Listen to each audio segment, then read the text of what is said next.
Assalamualaikum warahmatullahi wabarakatuh. Alhamdulillah, pada kesempatan kali ini kita masih diberikan kesehatan oleh Allah dan juga masih bisa bersama-sama belajar tentang sejarah kebudayaan Islam, terutama sejarah kebudayaan Islam di Nusantara. Mudah-mudahan Allah tetap memberikan semangat kepada kita dan juga tetap memberikan jaminan kesehatan kepada kita, orang-orang yang terus belajar. Beberapa menit ke depan kita akan membahas tentang prinsip-prinsip Islam yang ada di Nusantara atau prinsip-prinsip Islam Nusantara. Prinsip yang pertama yaitu Islam Nusantara datang dengan cara damai. Hampir bisa dikatakan tidak ada pertumpahan darah. Masuknya Islam ke Indonesia ini tidak dengan cara peperangan, tidak dengan cara menyerang, dan juga tidak dengan cara menundukkan antara pihak-pihak yang lebih kuat atas pihak-pihak yang lemah. Anak-anakku sekalian, prinsip perdamaian ini yang datang dibawa oleh para pembawa Islam di Nusantara ini adalah merupakan suatu yang khas Timur. Kita bisa lihat bagaimana Islam masuk ke Nusantara ini dengan cara damai dan menggantikan peran-peran kerajaan sebelumnya, tidak dengan cara pertumpahan darah. Kemudian prinsip yang kedua, Islam Nusantara datang dan menyebar dengan cara bertahap. Bertahap atau gradual ini adalah apa yang diajarkan oleh Al-Quran. Al-Quran dalam menerapkan hukum-hukumnya tidak langsung turun dan tidak langsung memaksakan hukum di saat masyarakat belum kuat, di saat masyarakat belum siap.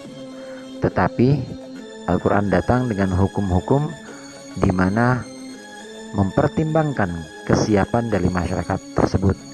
Sebagai contoh, pada periode Mekah kalian sudah belajar tidak ada ayat-ayat tentang peperangan. Pada periode Mekah tidak ada ayat-ayat tentang berperang melawan orang-orang musyrik Mekah. Baru ketika masyarakat Islam sudah mulai kuat di Madinah dan juga waktunya sudah pas, di mana tidak bisa ditolerir lagi kekerasan yang dilakukan oleh pihak-pihak musuh, maka turunlah ayat-ayat tentang peperangan. Ini menunjukkan bahwa ada kebertahapan atau ada satu sifat yang gradual dalam penyebaran Islam Nusantara.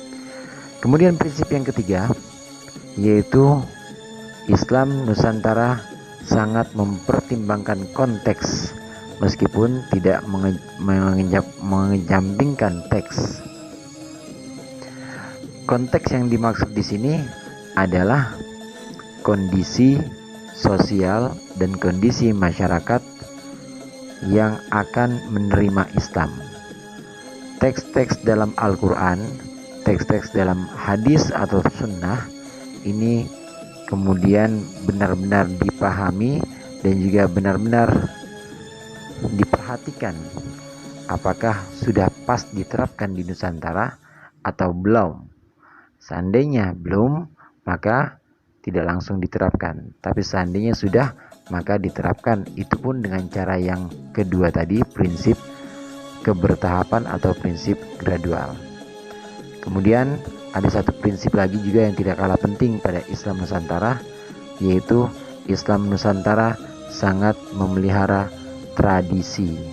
Tradisi yang kadang-kadang disebut sebagai satu sunnah atau satu peninggalan dari generasi-generasi sebelumnya, ini benar-benar dijaga oleh para pembawa Islam di Nusantara. Inilah yang diajarkan oleh Rasulullah. Bisa kita lihat bagaimana Rasulullah Shallallahu Alaihi Wasallam sangat menjaga dan memelihara tradisi orang-orang Arab saat itu. Pakaian jubah misalnya, jenggot dan juga imamah itu adalah satu tradisi yang sudah ada sebelum Rasulullah lahir. Ketika Rasulullah lahir dan kemudian diangkat sebagai nabi pada usia 40 tahun, maka tradisi-tradisi ini tidak dihilangkan, tapi dilanjutkan dan bahkan dipelihara.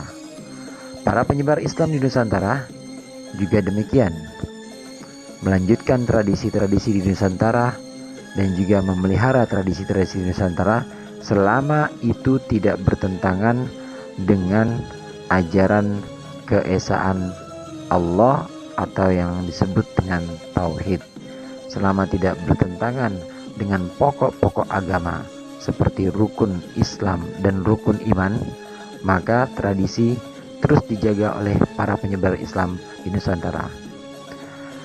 Anak-anakku sekalian, inilah ciri khas dari Islam Nusantara yang bisa kita jadikan sebagai prinsip-prinsip.